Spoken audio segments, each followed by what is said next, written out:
দলিল একজনের নামে কিন্তু রেকর্ড অন্যজনের নামে। এখন কি করণীয়? চলুন শুরু করা যাক। দলিল একজনের নামে কিন্তু রেকর্ড অন্যের নামে থাকলে, দলিল এবং দখল আপনার নামে থাকলে আপনাকে রেকর্ড সংশোধনের জন্য ভূমি অফিসে আবেদন করতে হবে।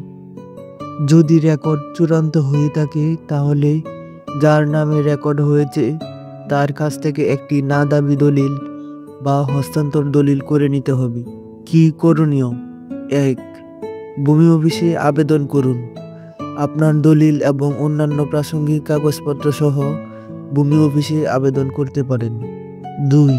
সংশোধনের জন্য অপেক্ষা করুন। সংশ্লিষ্ট ভূমি অফিস রেকর্ড সংশোধন করার জন্য প্রয়োজনীয় প্রক্রিয়া অনুসরণ করবে। ৩. সংশোধন সম্পন্ন না হলে, যদি রেকর্ড চূড়ান্ত হয়ে যায় তাহলে যার নামে রেকর্ড করা হয়েছে তার কাছ থেকে না দাবি দলিল বা হস্তান্তর দলিল নিতে হবে, যা আপনাকে বৈধ মালিকানা ফেরত দেবে। ৪. আইনি পরামর্শ নিন। প্রয়োজনে একজন দক্ষ আইনজীবীর পরামর্শ নিন। সবচেয়ে গুরুত্বপূর্ণ বিষয়, জমি বিক্রির মাধ্যমে প্রকৃত মালিকানা আসে, শুধু নামজারি বা রেকর্ড করলেই মালিকানা প্রমাণিত হয় না। রেকর্ড সংশোধনের প্রক্রিয়া। রেকর্ড সংশোধনের জন্য ভূমি অফিসে আবেদন করতে হবে এবং প্রমাণপত্র জমা দিতে হবে। আইনি বাধ্যবাধকতা, যদি রেকর্ড চূড়ান্ত হয়ে যায় তবে না দাবি দলিল বা হস্তান্তর দলিল ছাড়া রেকর্ড সংশোধন করা সম্ভব নয়।